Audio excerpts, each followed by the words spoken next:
Restream. Someone on here surely has his contact or someone.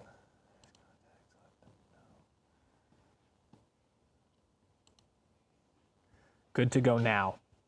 That's what I see now. There it is. You guys hear me? Give me a thumbs up or something in here to let me know that you hear me. All right, thanks guys. Cool. You guys can hear now. Everything's looking good. So what I was saying in the silence of the pre-show there, we are testing out a new system so that we can go live on many different platforms all at the same time. So what we wanted to do is obviously work the kinks out prior to the podcast next week to make sure all of the things work. So what we wanted to do, jump on here, do a little bit of a Q&A, 15, 20 minute, just kind of connect with you guys. I want your insights on the podcast, what you guys want us to talk about. I want to hear from you guys, see how things are on your end, as well as answer some of the questions that you have. So I see a chat box here from Instagram, Facebook, all the things, YouTube specifically too. We're getting comments, we're getting all sorts of stuff from all these platforms. So drop your questions in and we'll start kind of going to town. You're drinking a rain instead of the usual Monster. Yes, Brandon, it is a 300 milligram caffeine day for sure. So we're just trying to keep things rolling. Let's see. This is really cool. This is like a very cool system. So we're up on all the things. Let's see. Dislocated my patella a year ago and couldn't train. Left quad atrophied. They're about the same size now. Squatted ass to grass the last session, and now my patella is killing me. Help. Did you go through rehab? Right? Like, I'm not a doctor. I'm not a PT. Sounds to me that you may have been pushing the envelope a little bit hard to start. I would have probably started a little bit, lesser range of motion, build up over time. Maybe start doing with some box squats and work that range of motion over a longer period of time as opposed to just trying to jump right into ass to grass. So, let's see. So one thing. Oh, Basement Brandon with the old super chat. Have to do some work, but keep up the good work. Thanks, Brandon. Much appreciated. Much love to a Rhode Island native. Yes, he's done all of his PT. Yeah, man, I would just keep going slow, right? Anytime there's an injury, anytime there's any sort of trauma to tissue, even after PT, it's going to take a little while for that tissue to heal, that range of motion to be developed. And the best thing you can do is just kind of build slow. I would suggest starting with those box squats, working that way down, working on some single leg work, that stability work, and kind of going from there. Jacob, how many people are in here, do you know? I know you'll have to find, I don't know if there's a system. I will have to find it. Okay, cool. All right, we will keep rolling here. The only thing that I'm finding with this is that the comments are going by super, super quick. Oh yeah? Yeah. Is there a delayed mode or something? Unclear, but I will try to figure that out. Cool, awesome. Here's a good question. Who would you train with if you could pick any pro strongman or powerlifter? Personally, I would probably pick Brian Shaw. He's one of my favorites. Classic choice there. Seems like a good dude. He's actually been out to the compound a few times. He's done some photo shoots here. So I would love to get him back in the area as well. That would be really, really cool. Is the Monster Energy drink a good pre-workout? It depends. If you're just looking for a caffeine boost, it's a decent option. But if you're looking for, I don't know, any sort of real performance boosting benefits, you may want to find something a little different. Began doing multiply recently. Best exercises, in your opinion, to keep your knees out? They have a tendency of caving in after a few sets. Man, I am brand new to this shit too. But realistically, what I would say is you are going to have to understand how that equipment fits you, how your briefs are fitting, how your squat suit is fitting. It may be too low. It may need to come up a little bit. But also your level of fatigue may be greater than you think it is, right? Just merely being in the gear is fatiguing, and there's only a certain amount of time before your body just, gets really, really tired and you get a little bit beat up. So building up that competency, building up your ability to maintain those good positions over a longer period of time. You may have just reached your threshold and you've just gotten tired. That would be what I would say. Let's see. How's my training? Training is going well. I'm actually about a week and a half out from a meet, an APF meet out in Chicago that I've been training with my training partner, Adam, and Dave's been coaching us up to make sure I don't embarrass myself in the world of multiply. But other than that, I'm feeling pretty good. I'm on a little bit of a deload time now. The heavy training is done. So now it's just kind of focus in, making sure that everything's in place that we need to for the meet itself so that we can do the best that we can and hit the numbers that we're supposed to on the platform, which will be good. Yeah, it's crazy. Oh, another super chat came in. Good mornings causing back pain. Okay. What I would say is make sure you're doing them correctly. We have, and Jacob, you can probably put this in the chat, we have a video on good mornings on how to do them correctly. It depends on the type of bar you're using. It depends on what the goal is for the good mornings. But I would say not going super heavy is probably one of your best bets, focusing on that technique. I sound like a broken record with this shit, but that's totally fine because that's what you all need to hear. Technique before anything else, right? I really like having that rackable cambered bar. It's a really good use of for good mornings. But if you have a yoke bar, those work really, really well, but those have a tendency of putting the weight a little bit farther forward, thus putting more pressure on that low back. So figure out where you're putting that bar on your back and where and how you're doing the movement, right? If you got to figure out that all the motion has to come from your hips. You have to maintain that stability in your torso so you're not just bending over and putting all that pressure on your low back, right? So slow it down, work on that technique, and just go from there. Wow, these are cool. This is very, very cool. Yeah, Jacob's just putting in those videos in there for the good mornings. I would suggest taking a look at that. That's a video that's got some pretty good feedback, and it's something I think that can definitely help you for sure.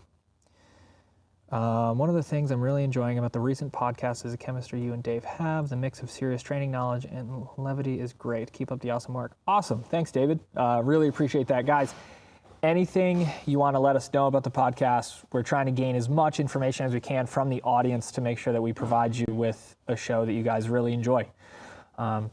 I think we've been trying to take a lot of the feedback and make sure that we're kind of checking all the boxes rather, to make sure that we are providing you with the service and the education that you guys are looking for.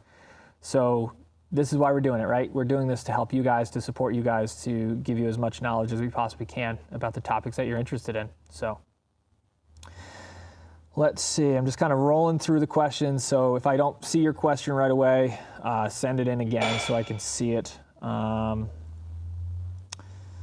just kind of searching through. So I know I saw a few super chats come in. I wish there was a bigger notification on that. It just kind of reads through. Let's see. Still going good. I've lately been struggling with my bench. Started a hypertrophy block to get used to movement pattern after listening to Ed Cohn. How many what does that say? How many hypertrophy before a strength block would you recommend? I would say it depends on, your level. If your plan is to compete, right? You want to be able to have a decent enough off season where you can actually put some muscle on. So if you think a hypertrophy block is 4 weeks and you'll be good, I don't think that's a good idea. I would say 8 to 12 weeks would be really, really good, because if you just competed, then you need a block at least to kind of decompress everything and kind of work on a lot of the stuff, the work capacity stuff, the higher rep stuff, get the barbell out of your hands, off your back. If you're just going from hypertrophy, I would go 1 or 2, maybe even 3 hypertrophy blocks leading into strength, depending on how big you are or how small you are, your training age, right? It all kind of depends. But I would say at least a solid 8 weeks. 8 to 12 preferably on hypertrophy to really start to get something out of it. Let's see. Limited edition FU sweatshirt is the most comfortable sweatshirt I've ever owned. You guys are great. Thanks for the constant flow of information. Thank you for supporting that. We sold out of those, right? Did we? I think so, but I'm not 100%. Yeah. So thank you guys for supporting it, everything that we do and everything that we put out. We really appreciate it. When Dave said the podcast gets more super chats than table talk, I think it's because there is more defined time for questions versus table talk is more just watching others have a conversation. Yeah, I mean, I think one of the things that when Dave does his solo Q&As, that's the main focus of those times for sure. With the podcast, we try to separate it. About the first half is the conversational back and forth between Dave and myself, and then we try to get to the super chats and the Q&A on the latter half of the podcast. So if you guys didn't know, that was the structure that we've been following for the last several weeks. That's kind of what we've been working with, and it seems to be working pretty well. And it gives you a good flow of not only just the Q&A, which is good for the people that participate and are able to put those super chats in. We really appreciate it. But in terms of providing a really good product, an entertaining product for those that listen on the audio version as well, we want to make sure that that is of a high quality. So it's a balancing act when we do the podcast, but when Dave just jumps on his, a Q&A in his office, those are usually very straight to the point and have a very defined purpose for sure. Let's see. Another super chat came in. How many times a day should I run a full body endurance power building program? Would the J.M. Blakely diet help me sustain this? If you're referring to the J.M. Blakely diet as in like eating a whole pizza and then Chinese food and then dousing everything in olive oil, I think that was a short-term solution to a weight gain problem.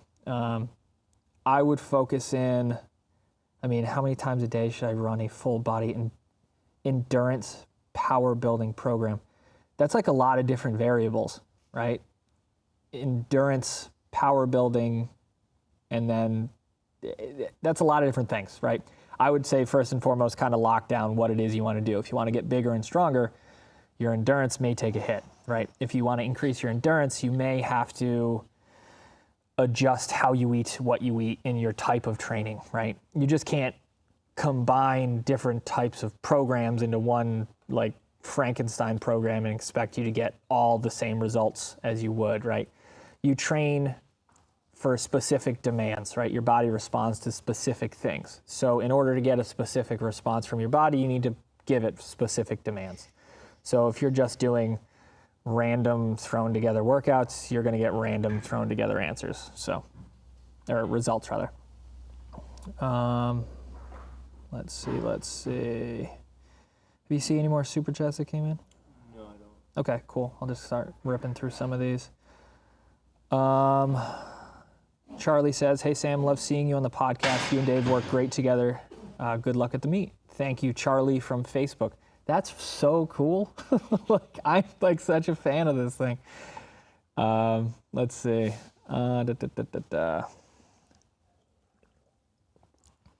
My favorite specialty bar for squats. I'm a big fan of the yoke bar, and call me biased, but definitely a big fan of the yoke bar. That's one of the go-tos. When I have the choice to pick, I always kind of lean towards the yoke bar for sure.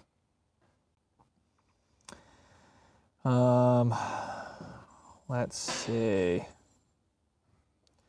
There was one question on here about hemorrhoids that I saw. How long do I have to wait to deadlift after hemorrhoid surgery? Dave, any insight on that? He's got his headphones in. Does he? Yeah. Shit. Dave's training in the back. Yeah, no, I have no insight on hemorrhoids. I would say consult your doctor. Google it. I don't know. I can't help you there. Let's see. Rain versus Monster. Well, Reign's just a higher caffeine content, right? You can do the Monster, what are those, Monster Infernos or whatever? Yeah. Those are fine. Right now, my favorite's Reign. This one that I'm drinking. It's usually whatever is the one that's in my hand that I'm drinking. He goes, only kind of a joke, but only kind of a joke, but how does your junk not get crushed by gear? Fun fact, it does. So I guess it's part of the learning curve. You just kind of have to set it one side or the other. Like if you try to split the kids, you'll have a hard time. So if you ever want to get into gear, keep that in mind. Let's see. All right, how would you recommend approaching nutrition during a hypertrophy block? I'm currently eating at maintenance. For me, I gain a lot of fat, feel really uncomfortable when I bump up my calories. Well, I gain a lot of fat. In terms of hypertrophy block, and however it is you're training now, your focus should be to eat a little bit more than maintenance, right? To gain a little size, gain a little muscle. Your body needs the fuel to grow, right?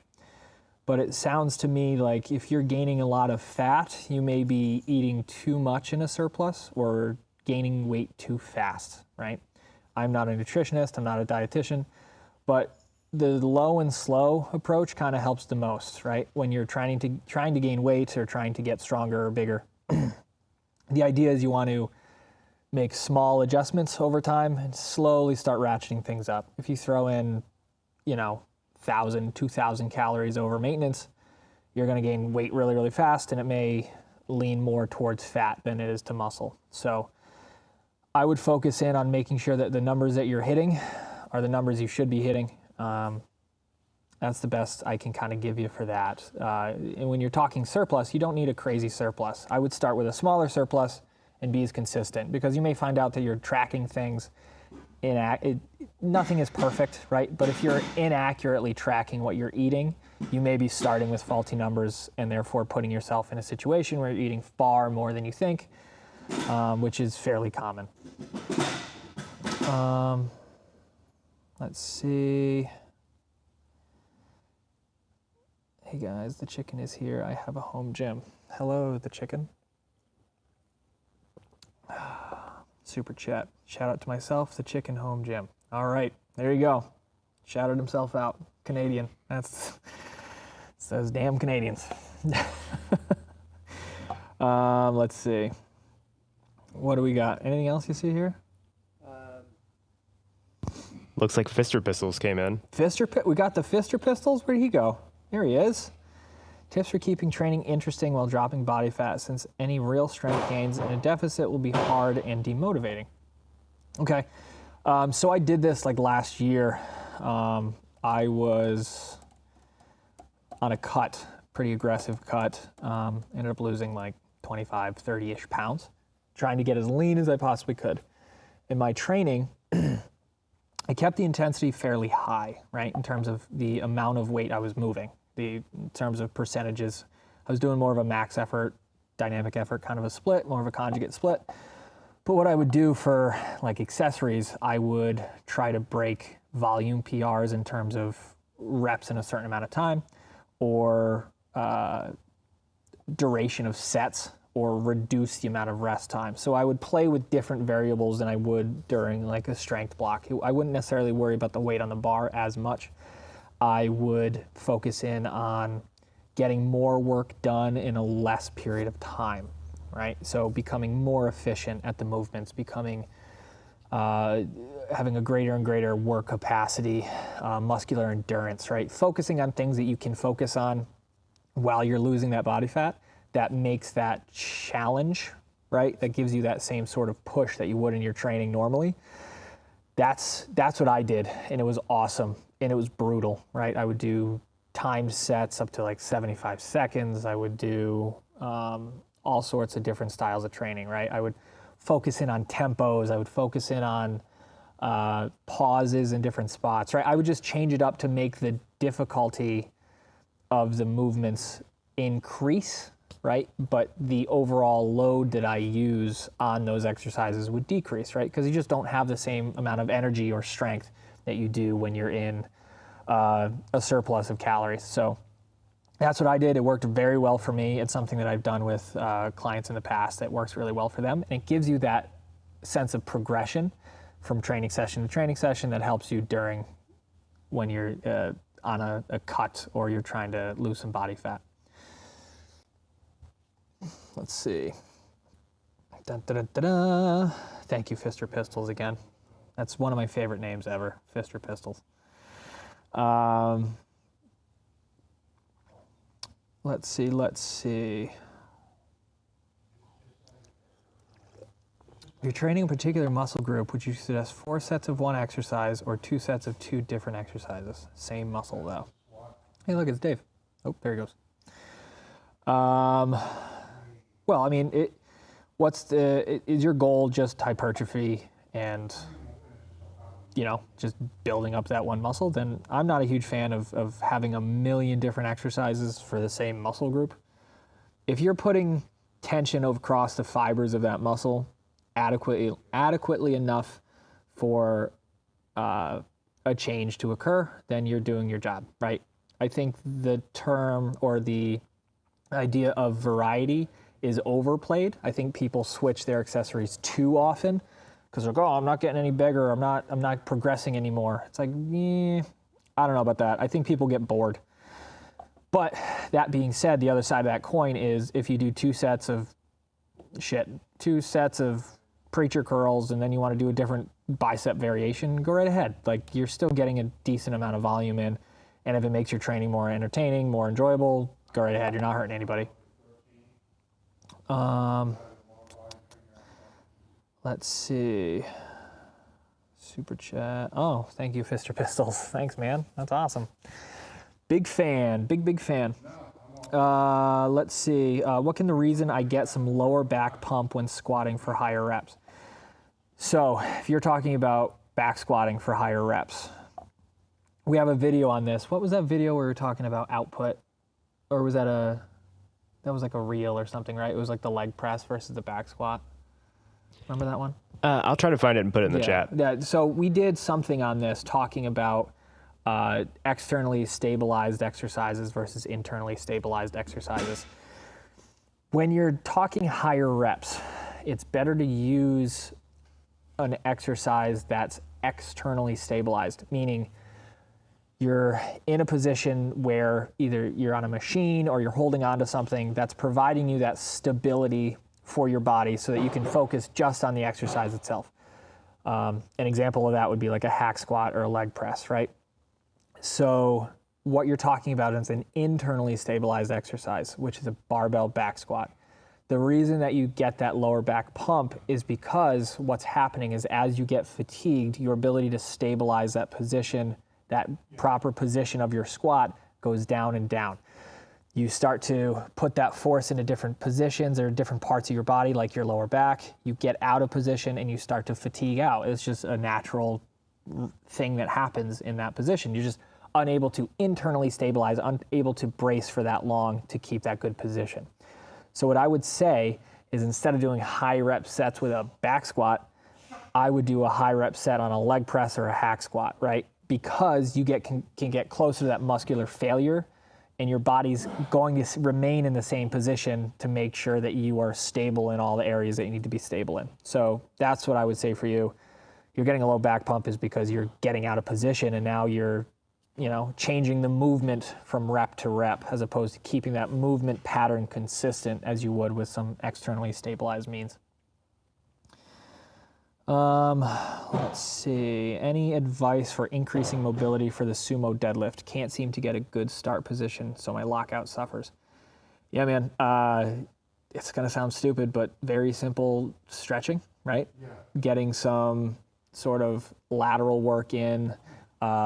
I like lateral squats, right? I like Copenhagen's. Making sure that your hips are stable, right? So I think we did a video on hip stability and stuff like that too. I imagine there's some, if not, we can make another one. But what you want to focus in on is your body will not get into a position that it's unstable, right? So one of the biggest things that I talk about when it comes to mobility and whatnot is we have mobility and we have stability, right? Mobility is your ability to get into a particular range of motion, and the other, stability, is your ability to resist force in that range of motion, right? So if your body's unable to resist the force in that wider stance, or sorry, you can't see, right? So a wider stance with a sumo, then your body is not going to be able to maintain that position. So what you need to do is you need to work on your ability to get into that position, but also work on your ability to maintain the position and resist force. How do you do that? Hip airplanes are a really good way to do that. Working on your lateral or frontal plane work, right? So think going side to side, wider stance, bringing out your stance on squats a little bit, getting some work there. But again, putting yourself in that range more often. You can't just assume you're going to get better at sumo deadlifts if you never get into that position or you only do it like once a week, right? So there are things that you can do kind of throughout the whole time. Your week, Instagram had okay. Things you can do throughout the week to increase your mobility, ability to get into that position, but then also to stabilize those positions as well. You can do anything really, right? You just kind of think about the position you want to be in and kind of break yourself into those positions more and more. It's not something that is particularly fun to do, and it's kind of a basic response to the question, but it's something that we need to kind of do there. Let's see, we'll answer these two. Is this 2 super chats that just came in? Yeah. Cool. So we'll answer these 2, and I think that'll probably be, we'll wrap it in about like half. Yeah, I think we should go ahead and wrap it up after those cool. 2. If you run from, was that just T? Is that TD? All right, cool. Super chat there. If you run a set of accessories for 3 weeks, then change, how long do you wait before going back to those? If one of those accessories, okay, yeah. I'm a big fan of doing something until it stops working. Like if it's not broke, don't fix it, right? You can get 3-week waves out of your accessories, that's great, but you could probably try to get 6 weeks out of them. We'll see, right? But if you're going to rotate every 3 weeks, I would do one cycle, say like one cycle A, are your accessories that you're doing now. Cycle B will be new ones. You could probably try back to cycle A after that next 3 weeks, right? If you can keep getting results from just kind of flip-flopping your accessories like that, go right ahead. But the idea is if you're still progressing, I would continue on until you need to change. Too often people will switch so often that they don't really get enough out of those exercises that they're picking. From David, my benches only seem to respond to massive volumes. Molov Jr. Oh, yep, that's it. I've done 5-3-1 and some conjugate. Any suggestions to try other than massive volume? As always, I've seen it here with the Train Your Ass Off groups that have come in. Technique can always be improved, right? One of the reasons that you're probably finding tremendous results or better results with volume is because of just the sheer amount of technique work that you're doing. Anytime you're increasing the volume to a higher and higher level, you're increasing the amount of practice that you get at that skill, right? So you may be looking at this from a different lens, right? Instead of thinking it as volume being the factor that increases your bench, you should think of it as practice and proficiency at the movement is increasing your bench. So what I would say is you could probably get away with increasing the amount of warm-up sets you do, adding in some back down sets. Again, really trying to groove that pattern and making yourself more efficient at bench so that you can make sure that you're doing it as proficiently as you can. So it's not necessarily just volume, it's also the practice. That's kind of a big thing too. And the efficiency of the movement as well. I think everybody can get better at doing things more efficiently. We just had another super chat come in. Last minute super chat, off to the gym for SS yoke bar box squat max out. My man, thank you very much, Randy. We really appreciate that. Best of luck on the max out. And send us a message. Let us know what you hit. That'll be really cool. So guys, this was awesome. I think this was a success. Right, overall? I would say so, yeah. How do you feel good about this? Yeah, pretty good. That's excellent. Guys, how the stream quality, everything looked good, minus that little snafu in the beginning.